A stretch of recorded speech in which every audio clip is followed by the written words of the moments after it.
Hi friends, welcome back to Dillu Karishma's kitchen.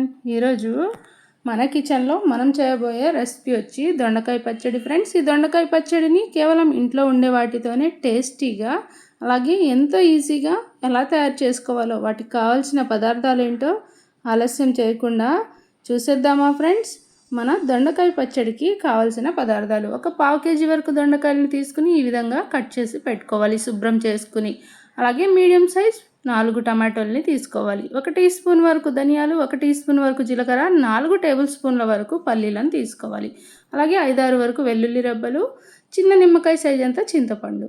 అలాగే ఒక 15 వరకు ఇక్కడ పచ్చిమిర్చిని తీసుకోవాలి. ఫ్రెండ్స్, నేను తీసుకున్న మిర్చి అనేది కాస్త కారం ఎక్కువగా ఉంది కాబట్టి నేను 12 వరకు తీసుకున్నాను. ఫ్రెండ్స్, కారం తక్కువగా ఉండే మిర్చిని తీసుకుంటే 15 వరకు తీసుకుని ఈ పచ్చడిని ప్రిపేర్ చేసుకుంటే చాలా రుచిగా ఉంటుంది. ఫ్రెండ్స్, ఇప్పుడు మన దొండకాయ పచ్చడిని ఏ విధంగా తయారు చేసుకోవాలో చూద్దామా. మరి తయారీ విధానాన్ని: మన దొండకాయ పచ్చడి తయారు చేసుకోవడం కోసం ముందుగా స్టవ్ ఆన్ చేసుకొని స్టవ్ పైన ఈ విధంగా ఒక ప్యాన్ని పెట్టుకొని ముందుగా తీసుకున్న పల్లీలను వేసి రోస్ట్ చేసుకోవాలి. ఫ్రెండ్స్, బాగా చక్కగా వీటిని వేయించుకోవాలి. పై ఉండే పొట్టు అనేది కాస్త చిటిలి ఈ విధంగా వేగేలాగా వేయించుకోవాలి. ఫ్రెండ్స్, పల్లీలు ఎంత బాగా వేగితే మన ఈ పచ్చడి టేస్ట్ అనేది అంత బాగుంటుంది.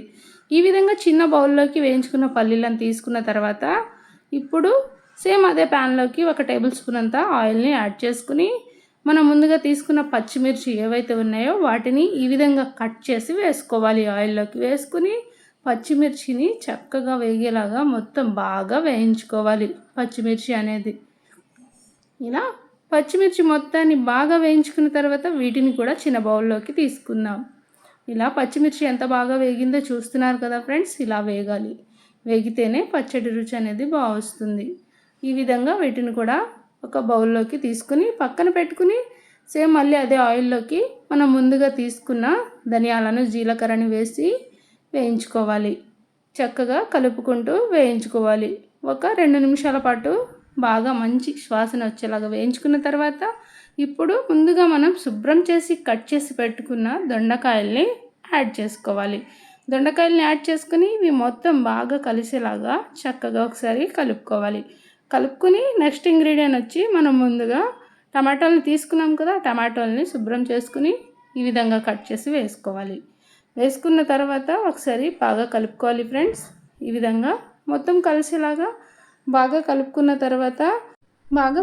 తర్వాత ఇప్పుడు ఇందులోకి రుచికి తగ్గట్లుగా ఉప్పుని, 1 చిటికెడు పసుపుని కూడా యాడ్ చేసుకోవాలి. ఫ్రెండ్స్, ఇప్పుడు ఇందులో మనం ఉప్పుని యాడ్ చేసుకున్నాం కదా, కాస్త పసుపుని కూడా వేసుకోవాలి. ఇలా వేసుకున్న తర్వాత ఒకసారి మళ్ళీ మొత్తం మనం వేసుకున్న ఉప్పు, పసుపు అనేవి ముక్కలకి బాగా పట్టేలాగా ఈ విధంగా కలుపుకోవాలి చక్కగా. ఇలా కలుపుకున్న తర్వాత ఇప్పుడు మూత పెట్టుకుని మీడియం టు లో ఫ్లేమ్లో పెట్టుకుని బాగా వేయించుకోవాలి. ఫ్రెండ్స్, మన దొండకాయని అండ్ టమాటోని కూడా చక్కగా వేయించుకోవాలి. ఇలా కాసేపు 1-2 నిమిషాల పాటు వేయించుకున్న తర్వాత ఇప్పుడు ఇందులోకి మనం ఇలా కలుపుకుని తర్వాత 1 గుప్పెడు వరకు ఇందులో కొత్తిమీరని యాడ్ చేసుకోవాలి. కొత్తిమీర అనేది మీరు ఫైనల్లో మొత్తం అయిపోయిన తర్వాత కూడా వేసి గ్రైండ్ చేసుకోవచ్చు. ఫ్రెండ్స్, పచ్చిదే. నేనైతే మాత్రం ఇక్కడే యాడ్ చేసుకుంటున్నాను. కొత్తిమీరను వేసుకుని మొత్తం కలిసేలాగా బాగా కలుపుకోవాలి. చూస్తున్నారు కదా, వీడియోలో చూపిస్తున్నట్టుగా బాగా కలుపుకుని మూత పెట్టుకుని మధ్య మధ్యలో మూత తీసుకుంటూ కలుపుకుంటూ వేయించుకోవాలి. దొండకాయలో పచ్చిదనం ఉండకుండా ఈ విధంగా వేయించుకోవాలి. చూస్తున్నారు కదా, దొండకాయ అలాగే టమాటో కూడా బాగా మగ్గిపోయాయి కదా. ఇలా మగ్గిన దాన్ని స్టవ్ ఆఫ్ చేసుకుని పూర్తిగా చల్లారడానికి పెట్టుకోవాలి. చల్లారాక మనం నెక్స్ట్ ప్రాసెస్ అనేది చూద్దాం. ఫ్రెండ్స్, బాగా చల్లారిన తర్వాత మాత్రమే దీన్ని గ్రైండ్ చేసుకోవాలి. చూస్తున్నారు కదా, మనం వేయించుకున్న దొండకాయలు అలాగే నెక్స్ట్ ఇంగ్రీడియంట్స్ అన్నీ కూడా వేయించుకున్నాం కదా, పల్లీలు, పచ్చిమిర్చి అన్నీ కూడా. ఇప్పుడు వీటిని గ్రైండ్ చేసుకుందాం. గ్రైండ్ చేసుకోవడం కోసం ఒక గ్రైండింగ్ జార్ని ఈ విధంగా తీసుకోవాలి. ఒక పెద్ద గ్రైండింగ్ జార్ని తీసుకుని ముందుగా మనం వేయించి పెట్టుకున్న పల్లీలను వేసి కాస్త కోర్స్గా గ్రైండ్ చేసి తీసుకుందాం. ఇలా కాస్త కోర్సుగా గ్రైండ్ చేసి తీసుకున్న తర్వాత ఇప్పుడు ఇందులోకి మనం ముందుగా తీసుకున్న వెల్లుల్లిని పొట్టు తీసి వేసుకోవాలి.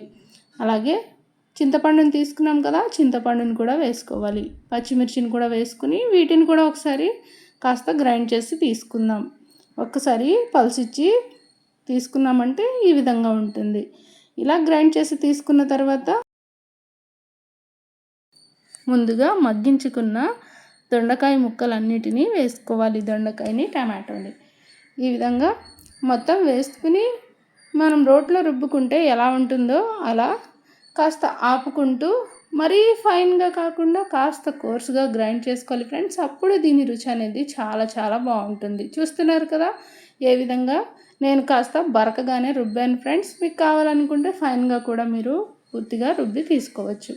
ఇలా గ్రైండ్ చేసుకున్న దాంట్లోకి ఒక మీడియం సైజ్ ఉల్లిపాయని ఈ విధంగా కట్ చేసి వేసుకుని ఒకసారి బాగా మొత్తం కలిసేలాగా కలుపుకుని ముక్కలు కనిపించేలాగా గ్రైండ్ చేసుకోవాలి. అంటే ఒక్కసారి పల్సిస్తూ ఆపారంటే మనం వేసుకున్న ఉల్లిపాయ అనేది పూర్తిగా గ్రైండ్ అవ్వకుండా అక్కడక్కడ ముక్కల్లాగా ఉంటుంది. అప్పుడు చాలా రుచిగా ఉంటుంది ఫ్రెండ్స్ పచ్చడి అనేది తినేటప్పుడు. ఇలా గ్రైండ్ చేసుకున్న పచ్చడిని రెడీగా పక్కన పెట్టుకుని ఇప్పుడు పచ్చడిలోకి మనం పోపుని వేసుకోవాలి. 1 టేబుల్ స్పూన్ అంత ఆయిల్ని యాడ్ చేసుకుని ఆయిల్ కాస్త హీట్ ఎక్కనిద్దాం ఫ్రెండ్స్. ఆయిల్ హీట్ ఎక్కిన తర్వాత మనం పోపు దినుసులన్నీ ఇందులో వేసుకుని వేయించుకుందాం. ఆయిల్ కాస్త హీట్ ఎక్కింది ఫ్రెండ్స్. ఇప్పుడు 1 టేబుల్ స్పూన్ అన్ని పోపుల్ని, 2 ఎండుమిర్చిని, కాస్త 2-3 రెబ్బల వరకు కరివేపాకుని కూడా వేసి వేయించుకుందాం. ఇవి కాస్త వేగిన తర్వాత మనం ఇందులోకి వెల్లుల్లిని యాడ్ చేద్దాం ఫ్రెండ్స్. చూస్తున్నారు కదా పోపు అనేది వేయించుకోవాలి. ఈ విధంగా కలుపుకుంటూ వేయించుకుంటే పోపు చక్కగా వేగుతుంది, మాడకుండా లో ఫ్లేమ్లో పెట్టి వేయించుకోవాలి. ఇలా పోపు అనేది వేగిన తర్వాత ఒక 5-6 వెల్లుల్లి రెబ్బల వరకు కాస్త క్రష్ చేసి వేసుకోవచ్చు. వెల్లుల్లి వేయకపోయినా పర్వాలేదు ఫ్రెండ్స్, నేనైతే ఇక్కడ యాడ్ చేశాను. ఆల్రెడీ మనం పచ్చడిలో వేసి రుబ్బుకున్నాం కాబట్టి స్కిప్ చేసినా పర్వాలేదు, నేనైతే యాడ్ చేశాను ఫ్రెండ్స్. ఇలా కాస్త వేగిన తర్వాత ఇప్పుడు ముందుగా మనం రుబ్బి పెట్టుకున్న పచ్చడిని ఇందులోకి మొత్తాన్ని యాడ్ చేసుకోవాలి. యాడ్ చేసుకొని ఈ విధంగా కలుపుకుంటూ పూర్తిగా ఫ్లేమ్ అనేది లోలో పెట్టుకుని ఈ పచ్చడిని ఈ ఆయిల్లో కాస్త జస్ట్ ఒక 2 to 3 మినిట్స్ పాటు వేయించుకోవాలి. చాలా రుచిగా కుదురుతుంది అప్పుడు. ఇలా చక్కగా వేగిన తర్వాత మన పచ్చడి అనేది రెడీ అయిపోయింది ఫ్రెండ్స్. చూస్తున్నారు కదా ఎంత చక్కగా మంచి కలర్లో కనిపిస్తుంది కదా. రుచి కూడా చాలా బాగుంటుంది ఫ్రెండ్స్. వేడి వేడి అన్నంలోకి ఈ పచ్చడిని కాస్త వేసుకొని కాస్త నెయ్యి వేసుకొని కలుపుకుని తిన్నారంటే వేరే పప్పు, చారు లాంటివి కూడా ఏమీ అవసరం లేదు ఫ్రెండ్స్. ఈ పచ్చడితోనే చాలా టేస్టీగా అన్నం మొత్తం తినేయచ్చు. సో మీరు కూడా ఇంట్లో దొండకాయలు ఉన్నప్పుడు ఒక్కసారి ఈ విధంగా పచ్చడిని ట్రై చేసి టేస్ట్ మీకు ఎలా వచ్చిందో డెఫినెట్గా కామెంట్ చేయండి ఫ్రెండ్స్. అలాగే easy and tasty healthy recipes కోసం దిల్లు కరిష్మాస్ కిచెన్ని ఫాలో అవ్వడం మాత్రం మర్చిపోకండి ఫ్రెండ్స్. మరో మంచి రెసిపీతో మళ్ళీ కలుద్దాం. Thanks for watching friends.